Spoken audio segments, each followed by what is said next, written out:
Hello everyone. देखिएगा, अपन ने last lecture में फोटो इलेक्ट्रिक इफेक्ट पढ़ लिया था। आज अपन स्टार्ट करेंगे एक नया टॉपिक, इम्पोर्टेंट टॉपिक। मैंने जब आपको पहले भी बताया था कि अगर मेरे को टॉपिक में रेटिंग देनी हो तो क्वांटम नंबर और बोर एटॉमिक मॉडल को सेम रेटिंग मिलने वाली है। तो आज वही बोर मॉडल अपन पढ़ने वाले हैं जहां से मैक्सिमम नंबर ऑफ क्वेश्चन आते हैं, मतलब 50% क्वेश्चन आप मान सकते हो बोर एटॉमिक मॉडल से आते हैं। Bore atomic model and hydrogen spectrum मिला के पूरा एक टॉपिक होगा। बोर एटॉमिक मॉडल में से मैक्सिमम क्वेश्चन आते हैं, जितने क्वेश्चन क्वांटम नंबर से होते हैं उतने के उतने उसी से रहेंगे बोर एटॉमिक मॉडल से। ठीक है, करें स्टार्ट। चलिए, लास्ट में आपको होम असाइनमेंट दे रखा था, उस होम असाइनमेंट को अपन पहले डिस्कस कर लेते हैं, उसके बाद जो है वो आगे बात करते हैं। ठीक है, 2-3 क्वेश्चन दिए थे फोटो इलेक्ट्रिक इफेक्ट के। देखिएगा क्या दिए थे।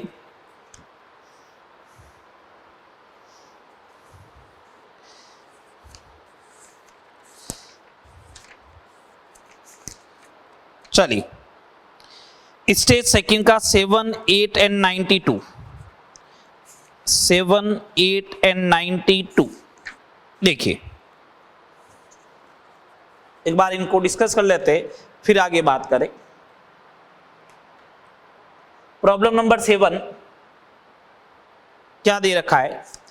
The threshold frequency new not for the metal is 7 into 10 raised to the power 14 second inverse.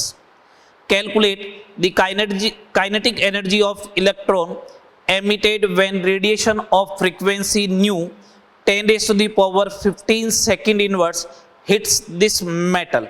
आपको मालूम है कि एनर्जी कंजर्वेशन से h nu is equal to h nu naught plus kinetic energy आएगी। ये काइनेटिक एनर्जी जो होनी चाहिए वो हो जाएगी H new minus H nu not, ये होना चाहिए। बोलो, अगर ये होगा तो एच ले लीजिएगा कॉमन।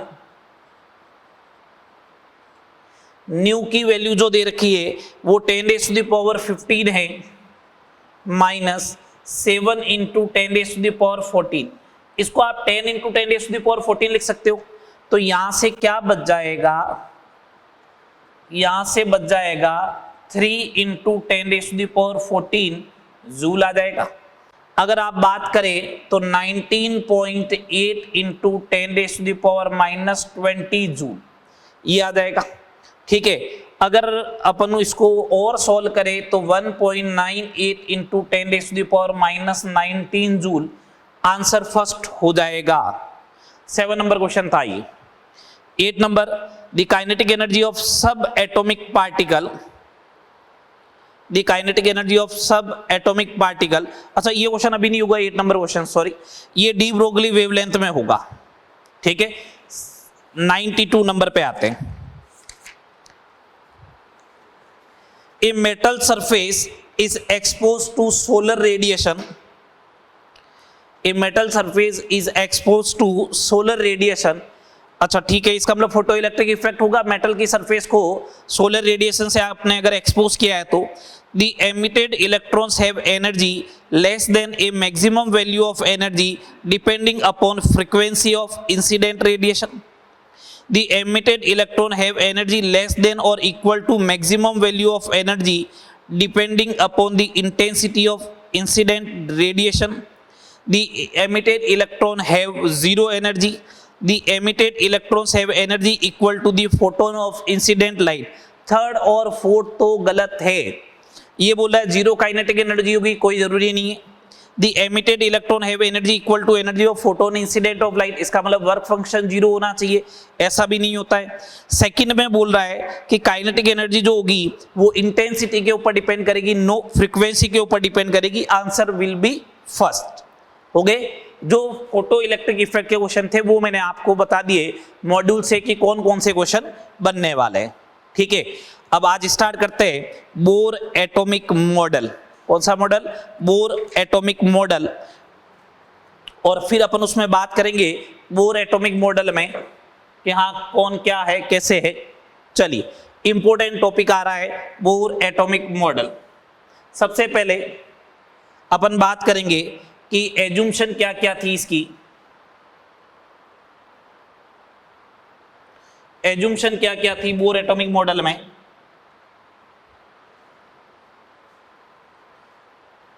और उसके बाद जो है वो 3 इंपॉर्टेंट डेरिवेशन करवाएंगे। चलिए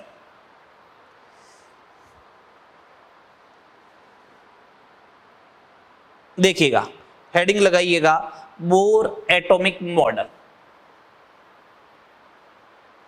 बोर एटॉमिक मॉडल क्या है? बोर एटॉमिक मॉडल, उसके बारे में बात करते हैं। बोर एटॉमिक मॉडल क्या है उसके बारे में बात करते हैं। देखिए first number point, bore atomic model का फर्स्ट नंबर पॉइंट है कि इलेक्ट्रॉन जो है, सुनिएगा, रदरफोर्ड का ड्रॉबैक ये था कि मैक्सवेल ने, जैसे ही रदरफोर्ड ने अपना एटॉमिक मॉडल दिया और मैक्सवेल ने बोला अनस्टेबल है, इलेक्ट्रॉन का पाथ स्पाइरल हो जाएगा और एट लास्ट इलेक्ट्रॉन किस में गिर जाना चाहिए? न्यूक्लियस में गिर जाएगा। ये किसने बोला था? मैक्सवेल ने बोला था रदरफोर्ड एक्सपेरिमेंट के बारे में। तो इसने कहा कि अगर मैं ऐसा बोलूंगा कि इलेक्ट्रॉन रिवॉल्व करते हैं तो मैक्सवेल वापस आ जाएगा।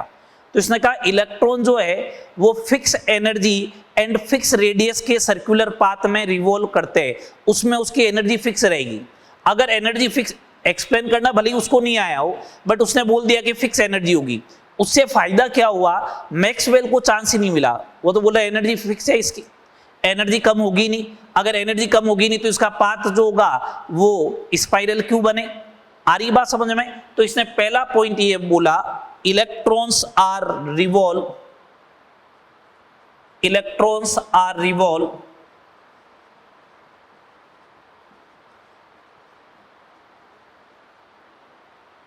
around the nucleus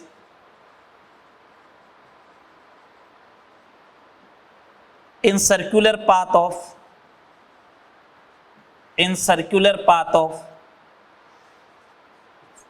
radius and energy. Electrons are revolved around the nucleus in circular path of fixed radius and energy. Electrons are revolved around the nucleus in circular path of fixed radius and energy. These circular path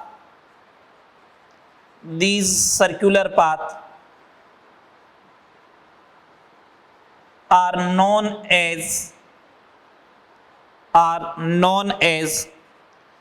orbit oblique cell oblique energy level.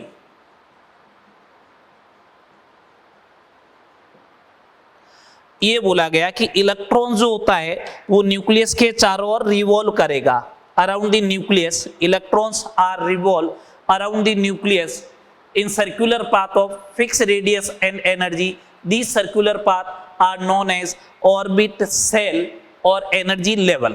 ठीक है, अब आपने बोल दिया उसकी fix radius है और second number उसकी एनर्जी भी क्या है? फिक्स्ड है। इनको अपन क्या बोलेंगे? इनको बोलेंगे ऑर्बिट, सेल, एनर्जी लेवल। होता क्या है, ऑर्बिट जब आप बोलोगे, सेकंड नंबर पॉइंट पे आ रहा हूं, ऑर्बिट जब बोलते हो तो आपको नाम लिखना है 1, 2, 3, 4 एंड सो ऑन। सेल जब बोला जाएगा तो आपको ऐसा लिखना है KLMN। फर्स्ट ऑर्बिट के करस्पॉन्डिंग सेल है K, सेकंड के करस्पॉन्डिंग L, थर्ड के करस्पॉन्डिंग M, फोर्थ के corresponding N and so on. इसी को अपन ऑर्बिट को क्या बोलते हैं? First energy level, second energy level, third energy level, ऐसे बोला जाएगा। तो ऑर्बिट क्या होता है, सेल क्या होता है, ये समझ में आ गया। क्यों आपको अगर ऐसा बोले एम सेल तो आपको समझ में आना चाहिए एम सेल कौन सा होगा। एम सेल वो ऑर्बिट होगा जिसके लिए ऑर्बिट नंबर कौन सा होगा? 3 नंबर होगा। इसी के अंदर देखिएगा ग्राउंड स्टेट उसको बोलते हैं। ऑर्बिट को जनरली एन से रिप्रेजेंट करते हैं, स्मॉल एन से। ऑर्बिट को किससे रिप्रेजेंट करते हैं? स्मॉल एन से। अगर मैं बात करूं ग्राउंड स्टेट, ऑर्बिट को अपन रिप्रेजेंट करते हैं स्मॉल एन से। ग्राउंड स्टेट की बात करूं मैं ग्राउंड स्टेट उसको बोलते हैं जो मिनिमम एनर्जी लेवल होता है। आगे मैं इसको प्रूव करके बताऊंगा ये मिनिमम एनर्जी लेवल है या नहीं है। ग्राउंड स्टेट उसको बोलते हैं जो मिनिमम एनर्जी लेवल होता है और इसके लिए ऑर्बिट नंबर होता है 1। इसके लिए ऑर्बिट नंबर क्या होता है? 1 होता है। एक्साइटेड स्टेट जो होता है, एक्साइटेड स्टेट जो होता है जिसे अपन ES बोलते हैं, हायर एनर्जी लेवल होते हैं, हायर एनर्जी ऑर्बिट होते हैं, हायर एनर्जी लेवल होते हैं, जिनके लिए n की वैल्यू, अपन n की वैल्यू बोले तो 2, 3, 4, 5 एंड सो और इस टाइप से होते हैं। ठीक है, ये सेकंड नंबर पॉइंट था। ऑर्बिट का नाम हमेशा 1, 2, 3, 4 रखा जाएगा। सेल का नाम जो है वो KLMN रखा जाएगा। ग्राउंड स्टेट में एनर्जी मिनिमम होती है, उसके लिए n की वैल्यू 1 होगी। Excited state higher energy level होते हैं जिनमें n की वैल्यू 2, 3, 4, 5 इस टाइप से होती है। ओके, एक बात सुनिएगा, ये 2 जो आया है ये फर्स्ट एक्साइटेड स्टेट है। ये कौन सी एक्साइटेड स्टेट है? फर्स्ट। थर्ड जो होती है इसको बोलते हैं सेकंड एक्साइटेड स्टेट। फोर्थ जो है इसको बोलते हैं थर्ड एक्साइटेड स्टेट। तो एक बात सुनना मुद्दे की, मैं ऐसा बोल दूं क्या कि एक्साइटेड स्टेट के लिए n की जो वैल्यू आएगी, value of n for excited state, for excited state is equal to number of excited state plus 1, ऐसे हो जाएगा। कौन सी एक्साइटेड स्टेट है प्लस क्या कर देना आप? 1 कर देना। जैसे एग्जांपल लेते, value of n for fourth excited state, ये आपसे अगर पूछ रहा है तो n की वैल्यू फोर्थ एक्साइटेड स्टेट है प्लस 1 कर दीजिएगा, तो n जो आएगा वो कितना आ जाएगा? 5 आ जाएगा। n कितना आ जाएगा? 5 आ जाएगा। ये सेकंड नंबर पॉइंट था। बिल्कुल बेसिक से बता रहा हूं, ये समझ में आ गया कि फोर्थ एक्साइटेड स्टेट के लिए n की वैल्यू कितनी आएगी? 5 आएगी। तो यहीं से तो आया। फर्स्ट एक्साइटेड स्टेट के लिए n की वैल्यू 2 है, सेकंड के लिए 3 है, थर्ड के लिए 4 है, इसका मतलब एक ही तो ज्यादा है, तो वो प्लस 1 कर देना चाहिए अपन को। ठीक है, नेक्स्ट पॉइंट देखिएगा, थर्ड नंबर। अब सुनना बात को, अगर थर्ड नंबर पॉइंट अपन बोले ये न्यूक्लियस है और इसके इलेक्ट्रॉन चारों ओर सर्कुलर पाथ में रिवॉल्व कर रहा है, ये लीजिएगा। When electron revolve around the nucleus then electrostatic force, electrostatic attraction force, ये F अट्रैक्शन का है। अगर ये अट्रैक्शन का ही फोर्स लगेगा तो फिर तो इलेक्ट्रॉन जो है वो न्यूक्लियस के अंदर गिर जाना चाहिए, बट अट्रैक्शन का नहीं लगता है। अगर सर्कुलर मोशन होती है तो आपको मालूम है सर्कुलर मोशन की वजह से इलेक्ट्रॉन पे एक बार की डायरेक्शन में फोर्स लगेगा जिसे अपन बोलते हैं सेंट्रीफ्यूगल फोर्स। कौन सा फोर्स बोलते हैं? सेंट्रीफ्यूगल फोर्स, जो बार की डायरेक्शन में लगेगा। ये इलेक्ट्रोस्टैटिक अट्रैक्शन फोर्स जो होगा वो किससे बैलेंस रहेगा? सेंट्रीफ्यूगल फोर्स से क्या रहेगा? बैलेंस्ड रहेगा। तो देखिएगा मैं इसी पॉइंट को लिखने वाला हूं।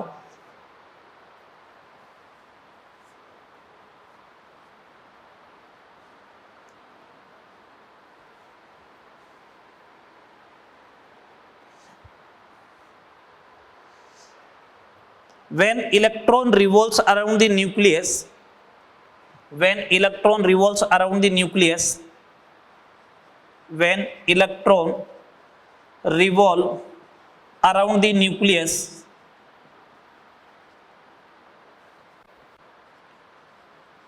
then electrostatic attraction force, electrostatic attraction force is balanced by centrifugal force of circular motion,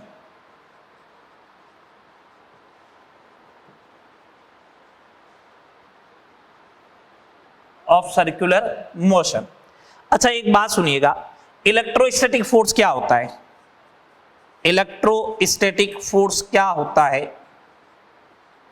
तो अपन सिंपल सा बोलते हैं कि Q1 Q2 by r square, ये इलेक्ट्रोस्टैटिक फोर्स होता है कि Q1 Q2 by r square.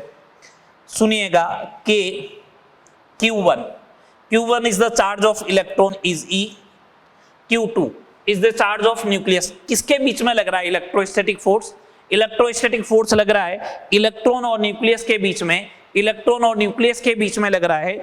इसलिए न्यूक्लियस का चार्ज कितना होता है? Z इंटू ई। ये पहले भी बात हो चुकी है, न्यूक्लियस में Z प्रोटॉन होते हैं, एक प्रोटॉन का चार्ज जो होता है वो होता है E, तो न्यूक्लियस का चार्ज हो जाएगा ZE by r square. KZE square by क्या हो जाएगा? आर स्क्वायर हो जाएगा। ये KZE स्क्वायर बाई क्या हो जाएगा? R square. ये तो हो गया इलेक्ट्रोस्टैटिक फोर्स। इसको बैलेंस करना है किससे? सेंट्रीफ्यूगल फोर्स से। सेंट्रीफ्यूगल फोर्स जो होता है वो होता है mv स्क्वायर बाई आर। वो क्या होता है? mv square by r. Centrifugal force है, centrifugal force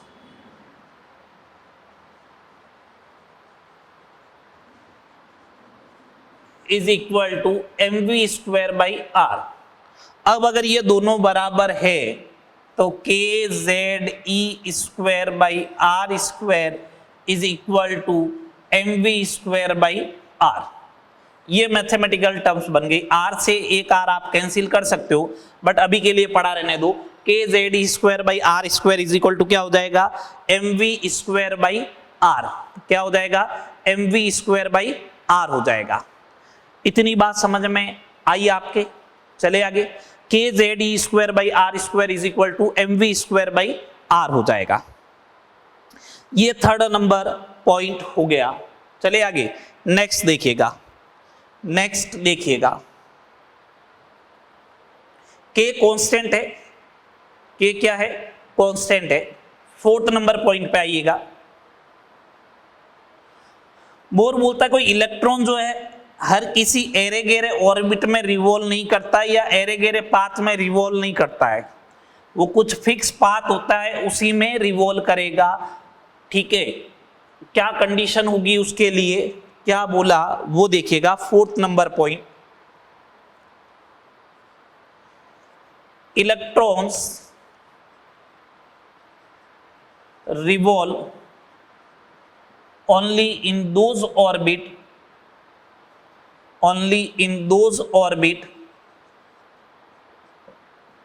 in which its angular momentum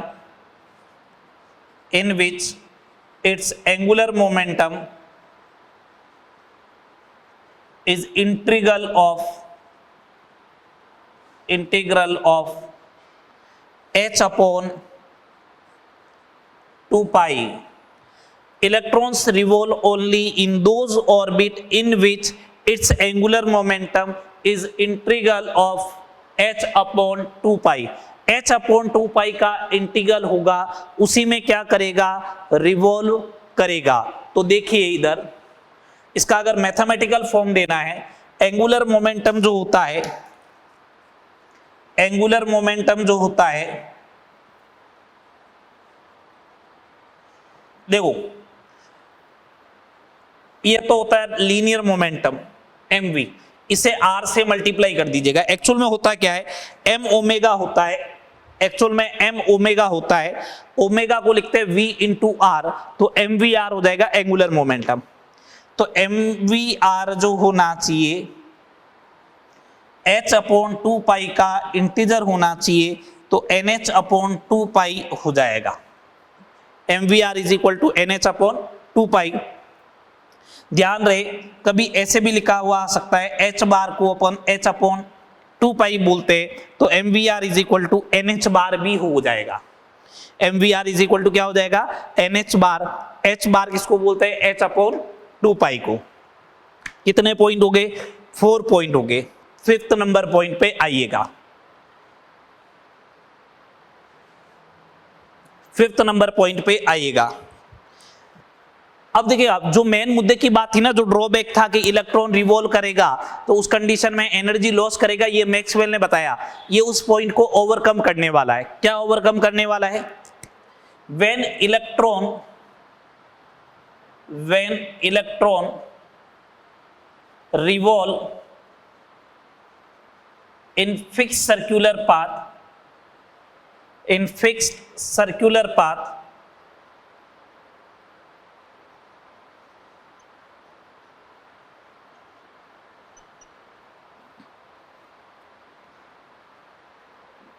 then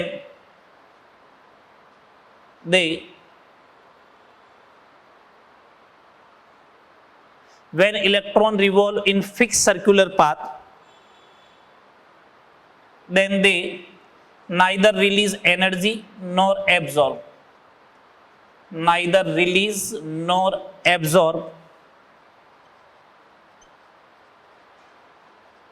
energy.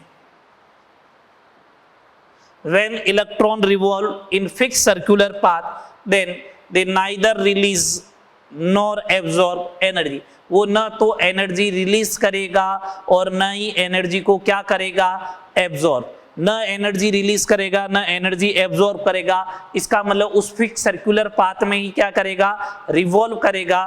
Fix circular path में रिवॉल्व करेगा तो उसका पाथ स्पाइरल नहीं बनेगा, इलेक्ट्रॉन कभी न्यूक्लियस में जाके नहीं गिरेगा। उस ड्रॉबैक से ये बच लिया। अब इसको आइडिया तो नहीं था, बट इसने कहा कि अगर फिक्स एनर्जी लेवल में, फिक्स ऑर्बिट में अगर रिवॉल्व कर रहा है तो उसकी एनर्जी क्या होगी? फिक्स होगी। उसी पॉइंट को अपन ने लिखा है। ठीक है, 6 number point. When electron jumps from higher energy level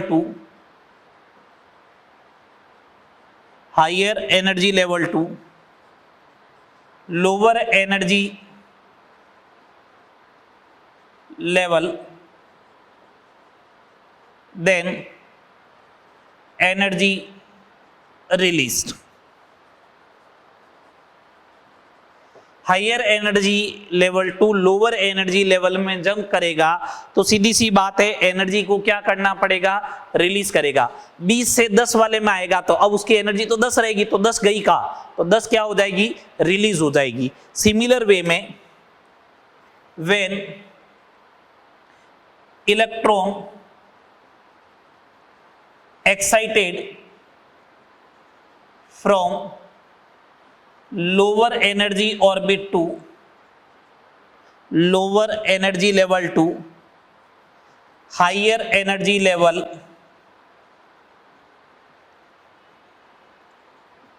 then energy is absorbed.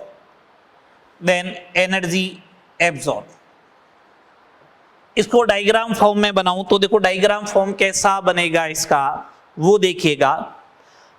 Electron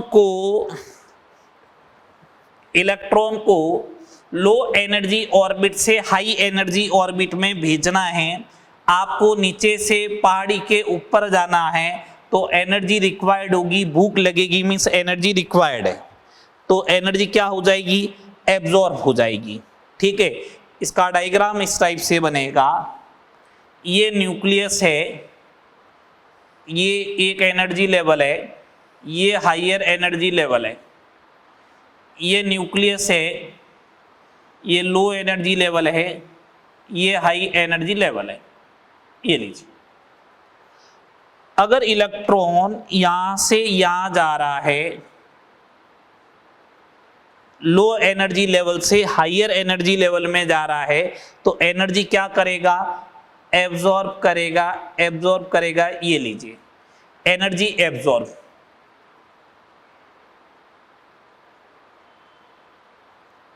और हायर से लो में आएगा, ये हायर एनर्जी लेवल था, इससे अगर लो में आता है यहां पे, तो उस कंडीशन में जो है वो एनर्जी क्या करेगा? रिलीज करेगा। देखो मैंने बाहर की तरफ एरो रखा है, एनर्जी क्या करेगा? रिलीज करेगा। एनर्जी चाहे रिलीज करे चाहे एब्जॉर्ब करे, in the form of photon करना चाहिए। किस फॉर्म में करेगा, चाहे एनर्जी रिलीज हो चाहे एब्जॉर्ब हो, कौन सी फॉर्म में करे, फोटोन के फॉर्म में करे। तो देखिएगा एनर्जी इज रिलीज और एब्जॉर्ब, एनर्जी रिलीज्ड और absorb in the form of photon। किस फॉर्म में करे, फोटोन के फॉर्म में करे। मींस डेल्टा ई जो होगा, और फोटोन की एनर्जी किसके इक्वल होती है, एच न्यू के इक्वल, तो delta E is equal to क्या हो जाएगा, एच न्यू हो जाएगा। क्या हो जाएगा, delta E equal to h nu. Okay है, ठीक है। ये बोर मॉडल की 6 एज्यूम्शन थी जो मैंने आपको लिखवा दी है सिस्टेमेटिक। मैं वापस एक्सप्लेन कर लेता हूं एक बार, जब तक आप नोट कर लें।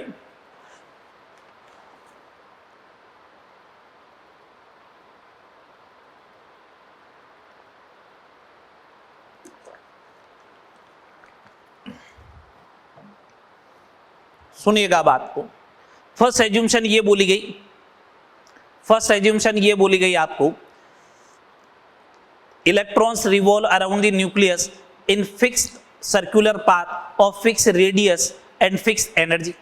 उन सर्कुलर पाथ को ऑर्बिट, सेल या फिर एनर्जी लेवल बोलते हैं। ऑर्बिट बोलोगे तो 1 2 3 4 बोलना पड़ेगा, एनर्जी सेल बोलोगे तो KLMN बोलना पड़ेगा, ठीक है। सेकेंड नंबर पॉइंट बोला था, ग्राउंड स्टेट बोलते हैं जो मिनिमम एनर्जी लेवल होता है, उसके लिए n की वैल्यू 1। एक्साइटेड स्टेट बोलते हैं हायर एनर्जी लेवल को, जिनके लिए n की वैल्यू 2 3 4 होगी। आपको कोई भी एक्साइटेड स्टेट का n चाहिए, नंबर चाहिए, तो अपन सीधा सा बोलेंगे number of excited state plus क्या करना है, आपको 1 करना है। जैसे अगर n फोर्थ एक्साइटेड स्टेट के लिए चाहिए था, तो आपने कहा फोर्थ एक्साइटेड स्टेट का फोर्थ हो गया excited state number, plus 1 add कर दीजिएगा तो n की वैल्यू आ जाएगी 5। उसके बाद अपने बोला था इलेक्ट्रॉन सर्कुलर पाथ में रिवॉल्व करता है उस कंडीशन में, when electrons revolve around the nucleus in circular path, then electrostatic force of attraction is balanced by centrifugal force due to circular motion. Electrostatic force अंदर के डायरेक्शन में लगेगा, nucleus और इलेक्ट्रॉन के बीच में, सर्कुलर पाथ में revolve करता है तो बाहर की तरफ जो धक्का लगता है उसको बोलते हैं सेंट्रीफ्यूगल फोर्स। ये दोनों आपस में एक दूसरे को बैलेंस करेंगे तो kZe²/r² is equal to mv²/r हो जाना चाहिए। ओके है बात। उसके बाद अपने बोला electrons revolve only in those orbit in which its angular momentum is integral of h/2π, means nh upon क्या हो जाएगा, 2π हो जाएगा, तो mvr is equal to nh/2π। Next point बोला था इलेक्ट्रॉन जब फिक्स सर्कुलर ऑर्बिट में, फिक्स सर्कुलर पाथ में रिवॉल्व करता है तो ना तो एनर्जी रिलीज करता है और ना ही एनर्जी एब्जॉर्ब करता है, neither release nor absorb energy. But lower से हायर में जाएगा, पहाड़ी नीचे से ऊपर पहाड़ी के में जाना है तो भूख लगेगी, मींस एनर्जी एब्जॉर्ब करोगे। ऊपर से नीचे आओगे तो एनर्जी क्या होगी, रिलीज होगी। चाहे एनर्जी रिलीज हो चाहे एनर्जी एब्जॉर्ब हो, कौन से फॉर्म में होनी चाहिए, इन दी फॉर्म ऑफ फोटोन, और फोटोन की एनर्जी कितनी होती है, एच न्यू। तो डेल्टा ई किसके इक्वल हो गया, एच न्यू के इक्वल हो गया। यहां तक बात क्लियर है। चले आगे। चलिए अब अपन बात करते हैं रेडियस की। किसके बारे में बात करते हैं, रेडियस की। Radius of Bohr orbit, radius of Bohr orbit. अगर ये बोर एटॉमिक मॉडल की एज्यूम्शन याद है तो काम सब कुछ चल जाएगा।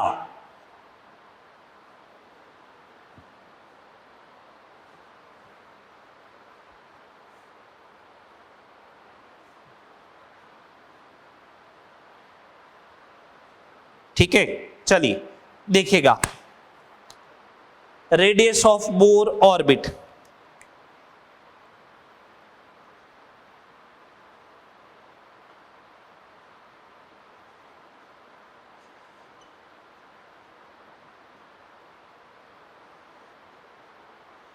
Radius of Bohr orbit, radius का फॉर्मूला डिराइव करना है आपको। ओके, आपको मालूम है कि kZe²/r² इज इक्वल टू था mv स्क्वायर बाई आर, एक आर से एक आर कैंसिल हो गया, k Z e square by r is equal to क्या हो जाएगा, mv square, number 1 equation. Second number equation, mvr is equal to nh upon क्या होगा, 2 पाई होगा। mvr इज इक्वल टू क्या होगा, nh अपॉन 2 पाई होगा। एक बात सुनिएगा, मेरे को r चाहिए तो यहां पे v को सब्स्टिट्यूट कर देना चाहिए, v is equal to nh upon 2 pi mr, ये इक्वेशन नंबर 2 हो जाएगा। ये वैल्यू यहां पे पुट कर दी जाए, अगर ऐसा करेंगे तो आएगा k Z e square by r is equal to m, v की जगह वैल्यू पुट करें n square h square upon 4 pi square m square r square, ये हो जाएगा 4 pi square m square r square हो जाएगा। एक आर से एक आर कैंसिल हो जाएगा, ठीक है, एक आर से एक आर कैंसिल हो जाएगा,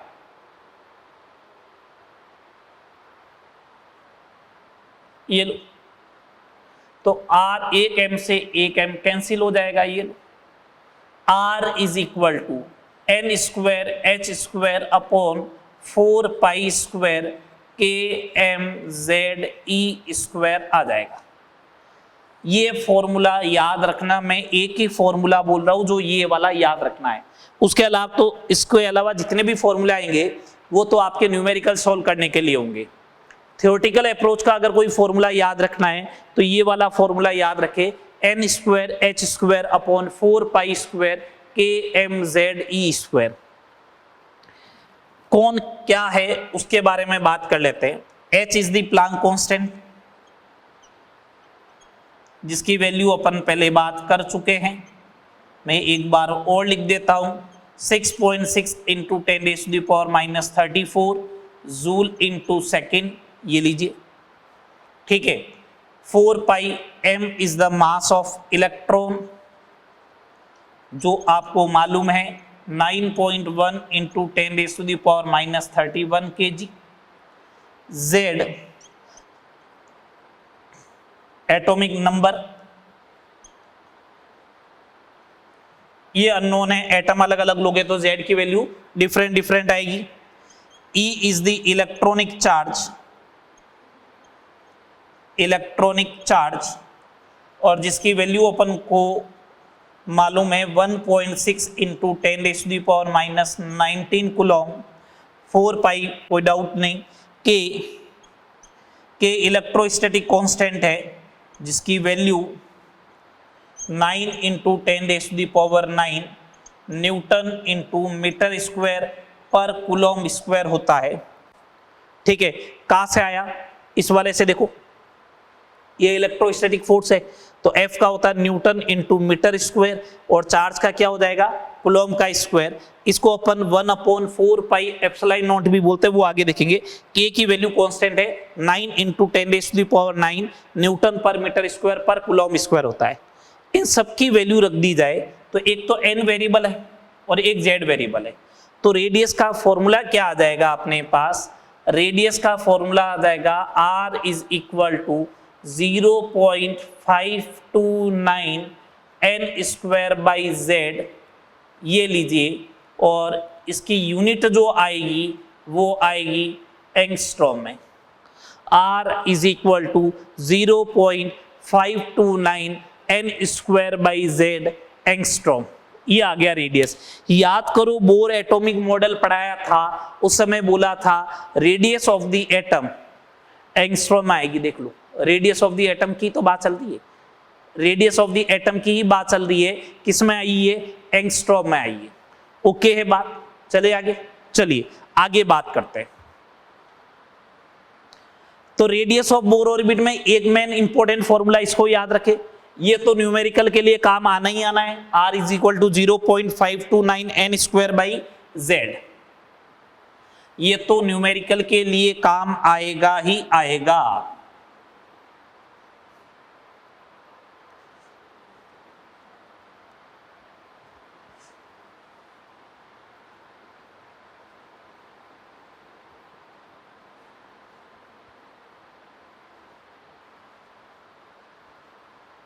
देखिएगा आगे, नेक्स्ट देखिएगा। अब अपन इससे रिलेटेड कुछ न्यूमेरिकल्स कर लेते हैं। देखिएगा,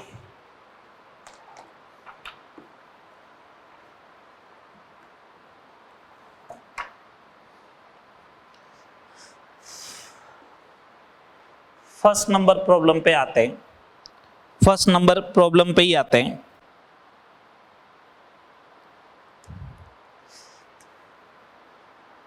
फाइंड, मैं एक बार फॉर्मूला लिख देता हूं वापस, जिससे आपको आइडिया रहे। इन दो फॉर्मूले को तो आपको ध्यान रखना है, दिमाग में सेट रखना है। जो फॉर्मूले बोर एटॉमिक मॉडल से रिलेटेड है, वो कौन से फॉर्मूले, उनको क्या दिमाग में सेट रखना है। R is equal to n square h square upon 4 pi square KMZE square. इसका इंपॉर्टेंस क्या है अभी आगे बताने वाला हूं। और R इज इक्वल टू, इन सबकी वैल्यू रख दी जाए कांस्टेंट की, n square by z angstrom हो जाएगा। चलिए फर्स्ट नंबर प्रॉब्लम देखिएगा। Find the radius of third Bohr orbit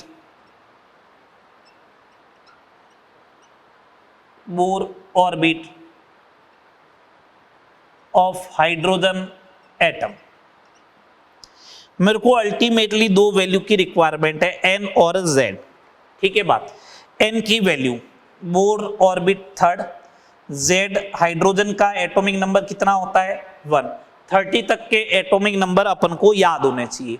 hydrogen का 1, हीलियम का 2, लिथियम का 3, बेरिलियम का 4, बोरोन का 5, कार्बन का 6, नाइट्रोजन का 7, ऑक्सीजन का 8, फ्लोरीन का 9, नियोन का 10, sodium 11, magnesium 12, aluminium 30, silicon 14, phosphorus 15, sulphur 16, chlorine 17, argon 18, potassium 19, calcium 20, scandium, titanium, vanadium, chromium, manganese, Fe, cobalt, nickel, copper and zinc. ये 30 तक के हो गए। इनको आपको एटलीस्ट क्या रखना है, याद रखना है। इनको क्या करना है, आपको याद रखना है। रख लोगे याद इनको। तो हाइड्रोजन का हो गया Z1, n की वैल्यू 3। ये दोनों वैल्यू अगर यहाँ पे पुट कर दी जाए तो रेडियस जो आएगी वो 0.529 n स्क्वायर 3 का स्क्वायर अपॉन 1 ये आ जाएगा। अगर इस वैल्यू को अगर अपन बात करें, तो देखो क्या हो जाएगा, R इज इक्वल टू 0.5293 का स्क्वायर हो गया 9। इसको अगर एक बार के लिए 0.5 ही कंसीडर कर लिया जाए, 0.5 या 0.53 कंसीडर कर लिया जाए। अगर 3 कंसीडर करते हो, ये लो, ये आ जाएगा 4.77 एंगस्ट्रॉम। क्या आ जाएगा, 4.77 एंगस्ट्रॉम। अब एक तो क्वेश्चन ये बन गया रेडियस का। दूसरा ये बन सकता है, डायमीटर पूछ सकता है। तो रेडियस कैलकुलेट करके उसको किससे मल्टीप्लाई कर दोगे, 2 से, तो वो डायमीटर आ जाएगा। एक ये भी पूछ सकता है आपसे कि बताओ उसका बोर ऑर्बिट का एरिया कितना है। तो सर्कुलर पाथ माना है तो पाई आर स्क्वायर हो जाएगा। पाई आर स्क्वायर वैल्यू पुट कर देना, आर कैलकुलेट करके पाई आर स्क्वायर कैलकुलेट कर लेना। 3 टाइप के क्वेश्चन बन सकते हैं। मैंने तो आपको हिंट दिया है रेडियस के क्वेश्चन से, रेडियस, डायामीटर एंड थर्ड क्या बन सकता है, थर्ड बन सकता है area of the Bohr orbit. Next problem देखिएगा,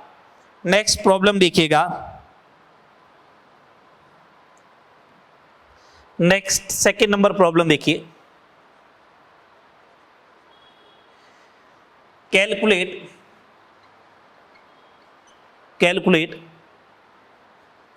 the radius of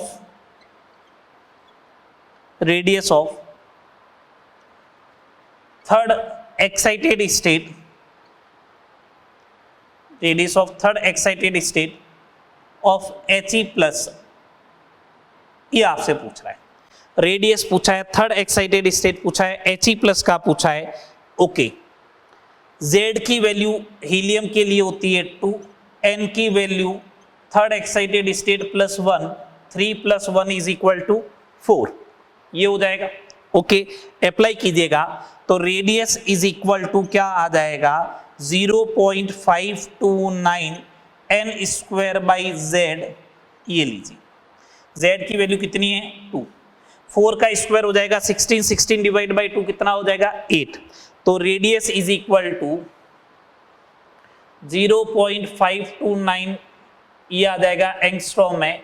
आप मल्टीप्लाई कर लीजिएगा 0.53 कंसीडर करते हुए, ये लो, ये कैलकुलेट हो गया। ठीक है, थर्ड नंबर की बात करते हैं, थर्ड नंबर पॉइंट की बात करते हैं।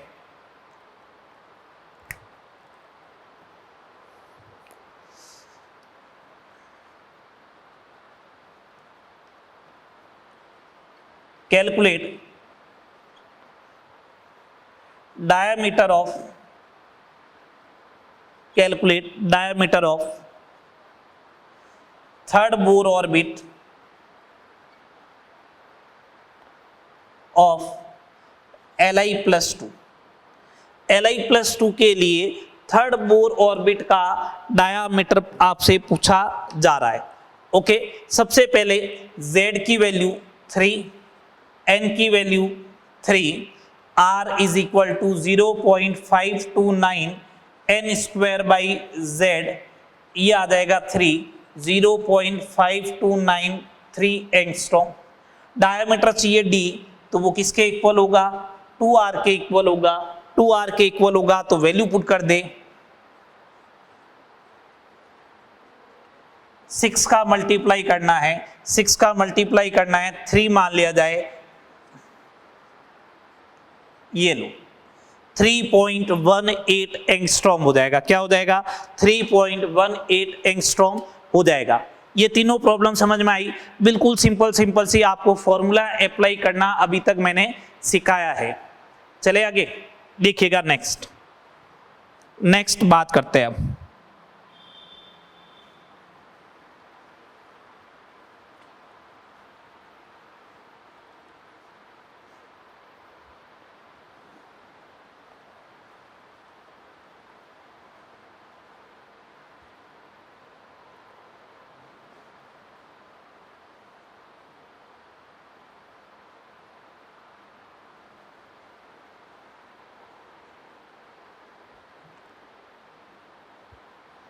देखिएगा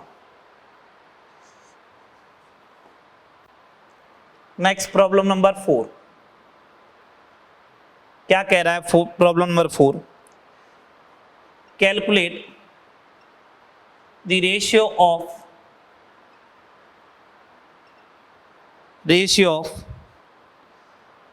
R1 for hydrogen, first Bohr orbit की radius for hydrogen, to R1 of He plus 2 R1 of beryllium plus 3, ये आपसे पूछ रहा है। ठीक है, एक तो एक बात ध्यान रखें, फर्स्ट रेडियस, इसका मतलब फर्स्ट ऑर्बिट की रेडियस है R1 R1 R1 लिखा हुआ है। ये हाइड्रोजन के लिए, हीलियम के लिए, ये बेरिलियम प्लस 3 का है। अपन को आइडिया है बिल्कुल कि रेडियस जो होती है वो होती है 0.529 n²/z, सबका n 1 1 1 1 सेम है, तो R is inversely proportional to होगा Z के। तो इसका मतलब इसके लिए Z होता है 1/1, यहाँ पे बात करोगे तो 1/2, यहाँ पे बात करोगे तो 1/4। रेशियो क्या बनेगा 4:2:1, 4:2:1 बन जाएगा। इतनी बात समझ में आ रही है आपके। आगे बात करें सेकंड नंबर प्रॉब्लम देखिएगा। नेक्स्ट प्रॉब्लम देखिएगा, नेक्स्ट वापस रेशियो है। कैलकुलेट द रेशियो ऑफ, किसके लिए कैलकुलेट करना है R1 for hydrogen to R2 of He plus 2 R3 of Li plus 2। इनके लिए आपको बात करनी है। ओके, R1 R2 R3, इसका मतलब बोर ऑर्बिट का नंबर भी चेंज हो रहा है, मींस n1 n की वैल्यू भी चेंज हो रही है, z भी चेंज हो रहा है। तो मैं ऐसा बोल दूं क्या, r is directly proportional to n square by z होगा, r is directly proportional to n square by z होगा। अगर ऐसा है तो यहाँ पे वैल्यू पुट करें, यहाँ पे n की वैल्यू 1 है अपॉन z भी 1 है, यहाँ पे n स्क्वायर मीन्स 2 का स्क्वायर डिवाइड बाई 2, यहाँ पे 3 का स्क्वायर डिवाइड बाई 3, z3 है लिथियम का, तो 1 रेस टू 2 रेस टू 3 हो जाएगा। वैल्यू क्या आ जाएगी, 1 रेस टू 2 रेस टू 3, ये वैल्यू आ जाएगी। तो रेशियो कैलकुलेट करना था, ये रेशियो कैलकुलेट हो गया। चले आगे, नेक्स्ट प्रॉब्लम देखिएगा। 5 प्रॉब्लम मैंने बता दी आपको।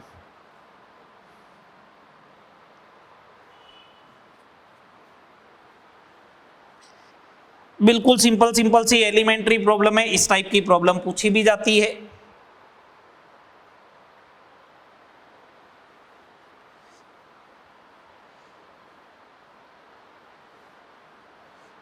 चलिए नेक्स्ट देखिएगा,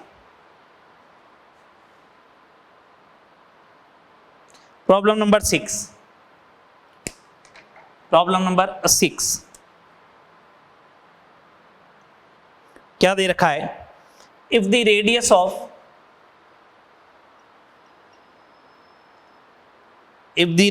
of Bohr orbit in hydrogen atom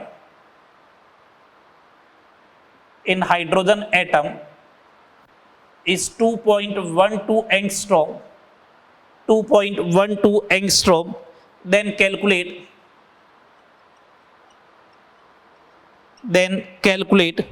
the radius of same orbit in Li+2। ये आपसे पूछा जा रहा है, Li+2 में पूछा जा रहा है।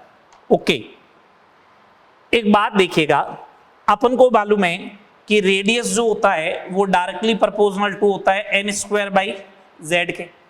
किसके डायरेक्टली प्रोपोर्शनल टू होता है, n स्क्वायर बाई जेड के।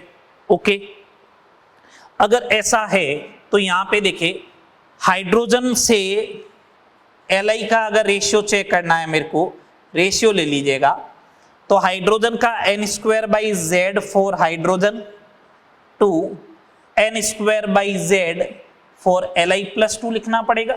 बोलो भैया, अगर ऐसा लिखना पड़ेगा तो हाइड्रोजन के लिए n अपन को बोला नहीं गया, लेकिन दोनों के लिए सेम ऑर्बिट है, तो n स्क्वायर अगर सेम रख दिया जाए तो मैं ऐसा ही बोल दूं ना, n की वैल्यू तो सेम है, n की वैल्यू तो सेम है,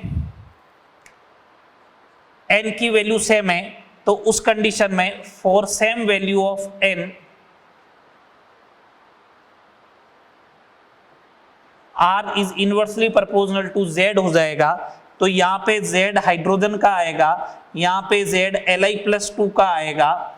हाइड्रोजन की कितनी दे रखी है, 2.12 upon radius in Li+2 is equal to, इसका 3 है डिवाइड बाई 1 है, तो R of the Li+2 2.12 divide by 3, ये अप्रोक्सीमेट 0.71 एंगस्ट्रॉम आ जाएगा। कितना आ जाएगा, 0.71 एंगस्ट्रॉम आ जाएगा। चले आगे, नेक्स्ट प्रॉब्लम देखिएगा, और कैसे क्वेश्चन बना के दिए जा सकते हैं। 2 क्वेश्चन और बात करके खत्म करते हैं। R2 of He plus is x angstrom, then R3 of beryllium plus 3 कितना होगा, ऐसे क्वेश्चन पूछा जाएगा। अल्टीमेटली करना कुछ नहीं, आपको एक रेशियो लेना है। क्या करना है, एक रेशियो लेना है।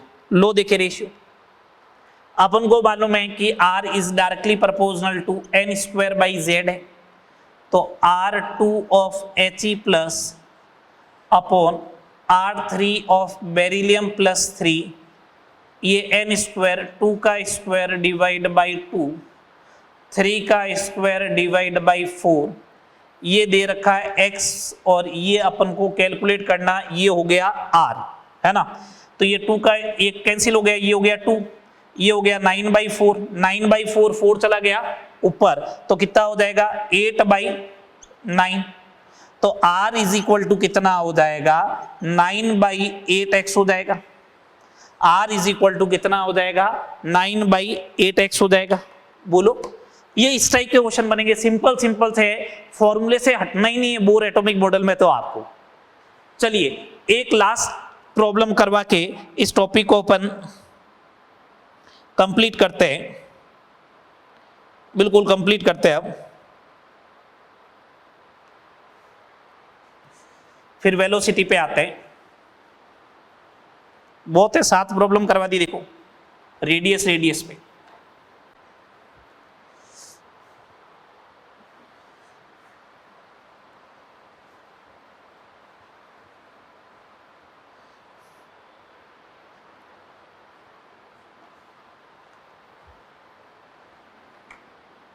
लास्ट प्रॉब्लम नंबर 7 क्या कह रहा है, calculate the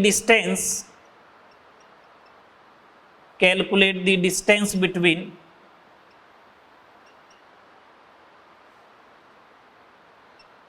second and fourth Bohr orbit, second and fourth Bohr orbit of hydrogen. ये आपसे पूछा गया, calculate the distance between second and fourth Bohr orbit of hydrogen atom, ये आपसे पूछा जा रहा है। देखिएगा ये क्वेश्चन की थीम समझना क्या कह रहा है। ये अगर सपोज करें न्यूक्लियस है, ये फर्स्ट बोर ऑर्बिट है, मैं सर्कुलर पूरा बना नहीं रहा हूं, सेकेंड बोर ऑर्बिट है, थर्ड बोर ऑर्बिट है, फोर्थ बोर ऑर्बिट है। आपसे ये पूछ रहा है कि यहां से लेके यहां तक की डिस्टेंस बताओ, यहां से यहां तक की डिस्टेंस बताओ। तो आप एक काम करो, यहां से लेके यहां तक की डिस्टेंस कैलकुलेट कर लो एक तो, और फिर यहां से लेके यहां तक की डिस्टेंस कैलकुलेट कर लो। ये वाला जो गैप होगा इसमें से इसको माइनस करोगे तो ये वाला गैप आ जाएगा। अच्छा ये वाली डिस्टेंस कौन सी हुई r4, ये कौन सी डिस्टेंस हुई r2। इसका मतलब आपको अल्टीमेटली कैलकुलेट क्या करना है, r4 minus r2, 0.529 n square 4 का स्क्वायर अपॉन हाइड्रोजन के लिए Z1, ये तो आ गया फोर्थ वाले के लिए, माइनस n स्क्वायर 2 का स्क्वायर अपॉन Z1, जो कॉमन स्पीसीज चल रही है उसको बाहर ले लीजिएगा। डिस्टेंस इज इक्वल टू 0.529, ठीक है, ये कॉमन आ गया, 4 का स्क्वायर 16 माइनस 2 का स्क्वायर 4, ये हो जाएगा 12। अगर आप इसे 0.53 कंसीडर करते हैं, ये आ जाएगा, इतनी डिस्टेंस आ जाएगी। सेकंड और फोर्थ बोर ऑर्बिट के बीच की जो डिस्टेंस है वो कितनी आ जाएगी, ये वाली डिस्टेंस आ जाएगी। चले आगे, ये 7 क्वेश्चन मैंने रेडियस से रिलेटेड आपको करवा दिए। अब बात करते हैं वेलोसिटी ऑफ इलेक्ट्रॉन, और फिर इनके ग्राफ वगैरह की भी बात करेंगे दोनों के। चलिए पहले रेडियस के ग्राफ बनवा लेते हैं, जिससे कि टॉपिक एक साथ समराइज रहे। अब ग्राफ का थोड़ा सा आपको आइडिया रहे पहले तो, कि कौन सा ग्राफ किसके बीच में बनेगा। नई आइडिया है कोई बात नहीं, मैं अब आपको बता दूंगा, उसके बाद एटलीस्ट आपको आइडिया रहे। ग्राफ ये लीजिएगा, first number graph, first number graph है। अगर ग्राफ की बात करें तो फर्स्ट नंबर ग्राफ देखिएगा, R N versus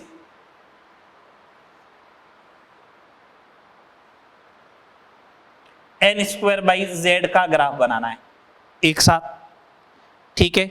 second graph, इधर आर एन है, रेडियस है, इधर बनाना है जेड का। कांस्टेंट कौन रहेगा, एन, ठीक है। फोर्थ नंबर ग्राफ बनाना है, थर्ड नंबर ग्राफ बनाना है।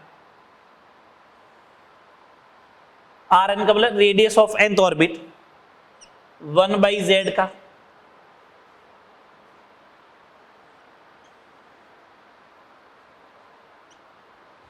n स्क्वायर का,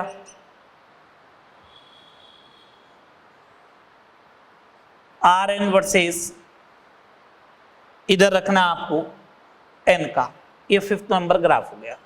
जो भी ग्राफ बनाऊंगा पहले उसकी इक्वेशन लिखूंगा, इक्वेशन लिख के उसकी कैरेक्टरिस्टिक्स इक्वेशन देखेंगे कि वो किसकी बन रही है, स्ट्रेट लाइन की, हाइपरबोला की, रेक्टेंगल की, जो भी है वो अपन देखने वाले हैं। ठीक है, देखो इधर रेडियस का फॉर्मूला तो ये रहा, R N is equal to 0.529 n square by Z. आप तो ये चेक करो y कौन है, x कौन है। ये y है, ये लो देखो y एक्सिस पे, ये पूरा का पूरा क्या है, x है। तो y is equal to M X का ग्राफ बनाना है। ये लो y is equal to M X का ग्राफ, स्ट्रेट लाइन बनेगा, स्ट्रेट लाइन बनेगा। Second number R N versus Z का ग्राफ बनाना है आपको। किसका ग्राफ बनाना है, आर एन वर्सेज जेड का। तो देखो कैसे बनेगा, आर एन वर्सेज जेड के लिए अगर अपन बात करें तो ये रहा, पहले इक्वेशन लिख देते हैं, z को अलग लिखना भैया। तो देखो अब अगर ऐसा है, अगर ऐसा है तो देखो क्या होगा, तो देखिए क्या होने वाला है, ये z x हो गया, ये y हो गया। तो इसका मतलब y is equal to 1/x, it is hyperbola. ये क्या बन जाएगा, हाइपरबोला का ग्राफ बन जाएगा। Okay, third number R N versus 1/z, R N is equal to 0.529 n square into 1/z। ये बना, अगर ऐसा है तो ये तो हो गया y, ये हो गया 1/z is equal to x, y is equal to mx। ये लो y is equal to mx। Fourth number R N versus N square का ग्राफ है, R N versus N square का ग्राफ है। इसको कैसे बनाओगे, इसको बनाने का तरीका रहेगा वापस वही 0.529/z इंटू एन स्क्वायर। अगर ऐसा कंसीडर किया तो देखो ये तो हो गया पूरा y, ये पूरा x है, देखो n स्क्वायर है, तो y is equal to M X का स्ट्रेट लाइन का ग्राफ होता है। लास्ट देखिएगा n का ग्राफ ड्रॉ करना है, तो R N is equal to 0.529/z into N square. और अगर ऐसा है तो ये तो हो गया y, ये हो गया x, तो y is equal to X square. Parabola की इक्वेशन है, जिसकी पावर कम होती है मुंह उसकी तरफ खुलता है, मीन्स y एक्सिस की तरफ खुलेगा पैराबोला का मुंह, ये ऐसे। अगर सपोज करो इस n की पावर कम होती तो ग्राफ ऐसे खुलता। जिसकी पावर कम होती है पैराबोला का मुंह हमेशा उसकी डायरेक्शन में खुलेगा। ये बेसिक इक्वेशन है, आपको ध्यान रखनी है। मैंने आपको ग्राफ स्प्लिट कर करके बता दिए सारे। चले अब आगे, अब अपन स्टार्ट करते हैं वेलोसिटी ऑफ इलेक्ट्रॉन। अब थोड़ा जल्दी देखना, एक रेडियस अगर आपको समझ में आ गई हो, ग्राफ सारे समझ में आ गए हो, तो अब थोड़ी सी इसकी स्पीड बनाएंगे अपन।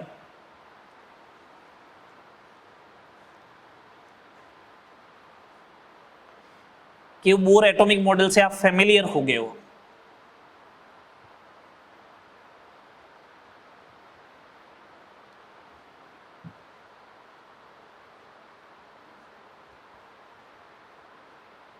चलिए चलिएगा, देखिएगा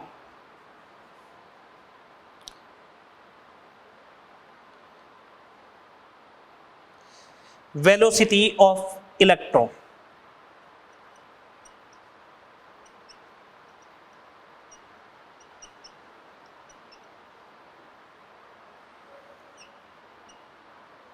velocity of electron mvr is equal to nh upon 2 pi होता है। v is equal to nh upon 2 pi m into R होता है। r की वैल्यू मैंने कहा था याद रखना अगर आपको याद है तो n square h square upon 4 pi square k m Z e square आ जाएगा। एक NH से एक NH कैंसिल, m से m कैंसिल, देखो क्या बचेगा 2 पाई के Z e square upon NH। अब इस फॉर्मूले को याद नहीं रखना है, ये तो अपन ने डिराइव ही तो किया है रेडियस का यूज करते हुए।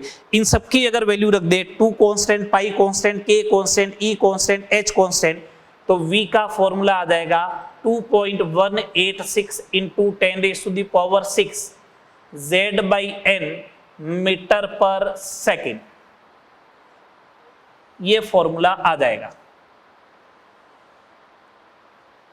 2.186 into 10⁻⁶ z by n metre पर second. Dual nature of light तक ही आएगा अपने माइनर टेस्ट में, है ना। 12 लेक्चर तक ड्वेल नेचर ऑफ लाइट करना है। क्वांटम नंबर और ये जो है वो अपन नेक्स्ट माइनर के 6 लेक्चर में करेंगे। तो v की वैल्यू आ गई 2.186 into 10⁻⁶ z by n metre पर सेकेंड। कोई दिक्कत, कोई डाउट नहीं? चले आगे। अब इससे रिलेटेड ग्राफ देख लेते हैं जल्दी से। अभी ग्राफ का आइडिया तो दिया ही है, उसी के अकॉर्डिंग फिर इससे रिलेटेड प्रॉब्लम देख लेंगे अपन। ग्राफिकल रिप्रेजेंटेशन देखिएगा। फर्स्ट नंबर ग्राफ,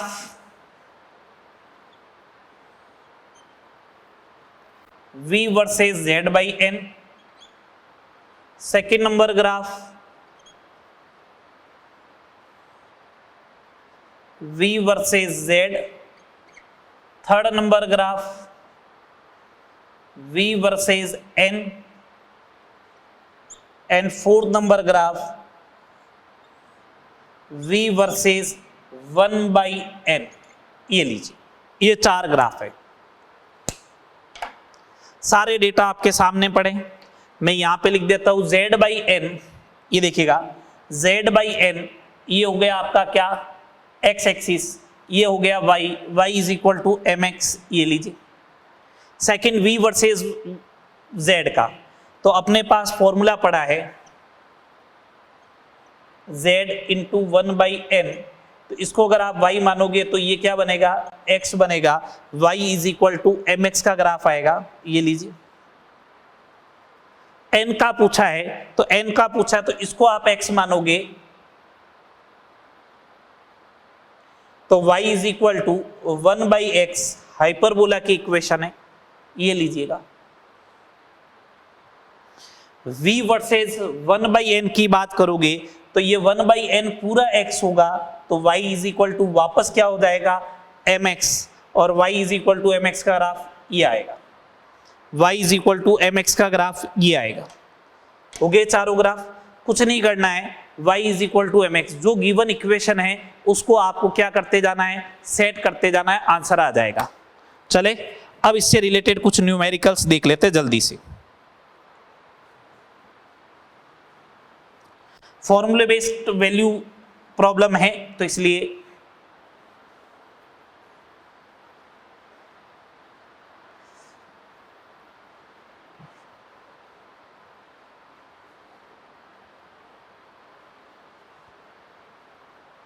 जल्दी से देखिएगा।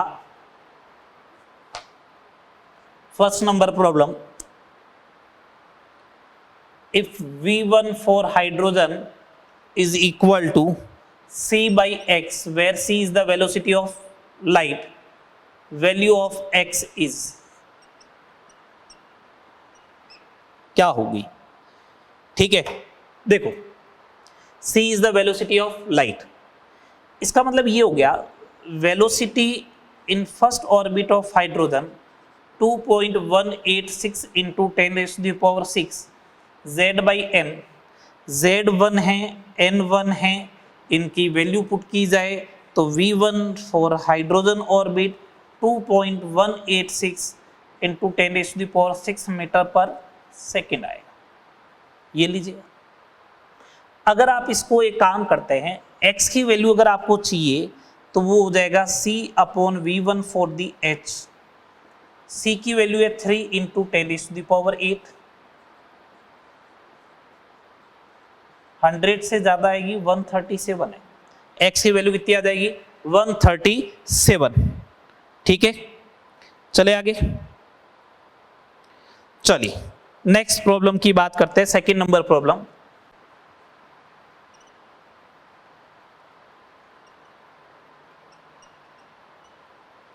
Calculate the ratio of V1 for hydrogen to V1 for He plus to V1 of Li plus 2। ये दिया है, n की वैल्यू सेम है, z डिफरेंट है, तो V is directly proportional to z होगा, तो यहां पे 1:2, 2:3 हो जाएगा। ओके, नेक्स्ट अगर अपन बात करें calculate the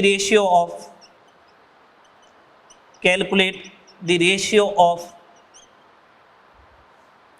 V1 for hydrogen to V2 for hydrogen to V3 for hydrogen। Z same है इस बार, n के इनवर्सली प्रोपोर्शनल टू होता है, तो V is inversely proportional to n होगा। इस वाले फॉर्मूले से चेक करते जाइए, तो 1/1 raised to 1/2 raised to 1/3 mean 6:3 raised to 2, ये आ जाएगा। कितने हो गए, 3 प्रॉब्लम हो गए। चले आगे, नेक्स्ट देखिएगा।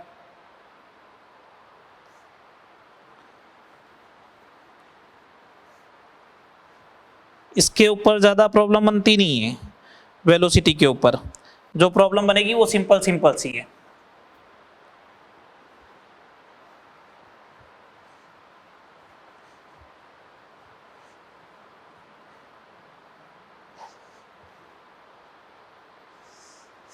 देखिएगा next problem number 4।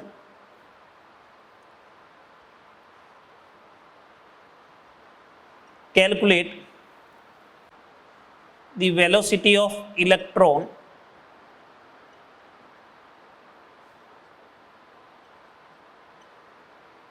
In second bore orbit of He plus. ऐसा अगर आपसे बोला जाए, n की वैल्यू चाहिए मेरे को, z की वैल्यू चाहिए, z He का 2 है, n की वैल्यू 2 है, तो Vn is equal to 2.186, z की वैल्यू 2, n की वैल्यू 2 मीटर पर सेकेंड, 10 की पावर 6 का मल्टीप्लाई था, तो 2.186 इंटू 10⁶ मीटर पर सेकेंड हो जाएगा। ठीक है, चले आगे। नेक्स्ट देखिएगा problem number 5। Calculate the velocity of electron in third excited state of beryllium plus 3 ion.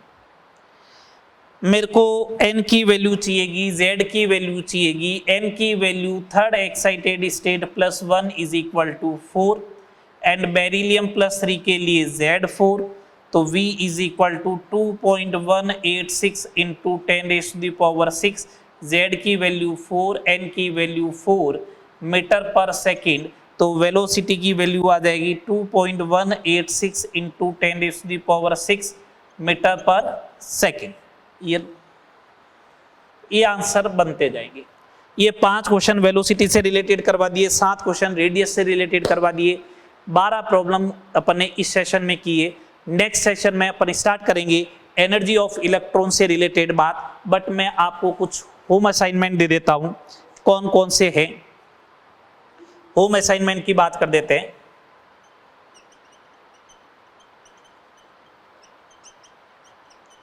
जिससे आपको एटलीस्ट ये आइडिया रहे कि हाँ कौन कौन से करके लेके आने। स्टेज 1 में देखिएगा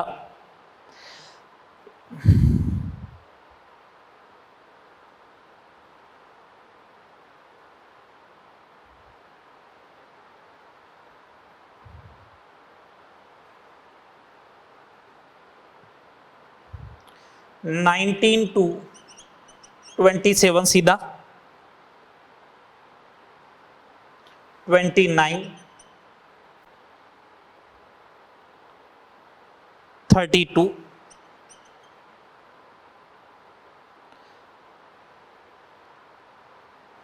33, 34, 37,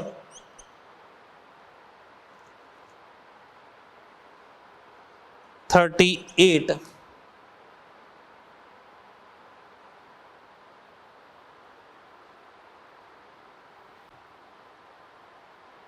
ठीक है।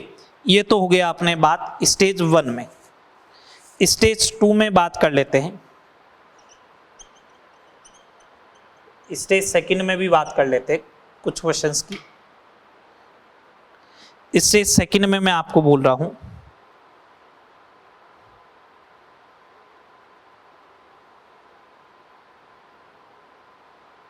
Question number 16, okay.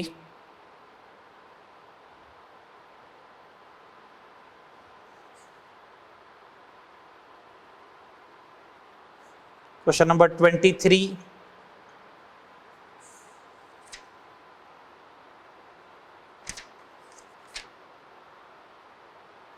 (31),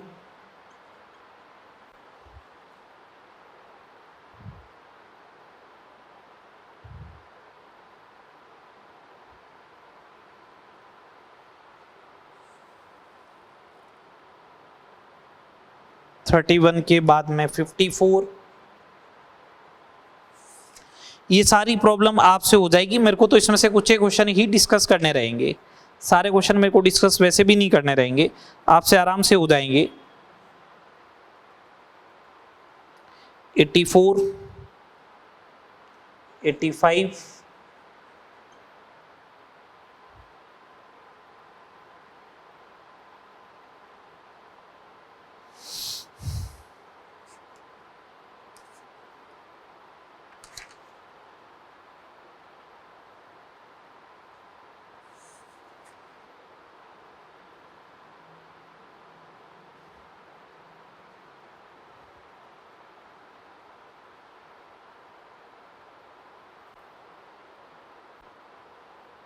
145, ये अगर अपन बात करें,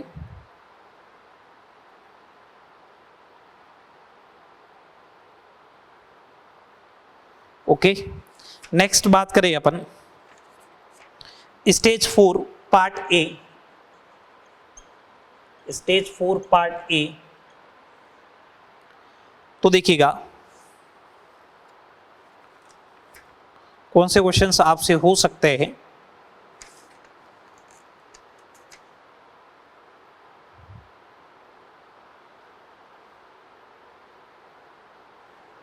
इसमें रहने देना, बस ये आप प्रॉब्लम कर ले, ये आप कर ले प्रॉब्लम। इनको अपन नेक्स्ट क्लास में, नेक्स्ट सेशन में डिस्कस करेंगे, ओके। मिलते हैं नेक्स्ट क्लास में।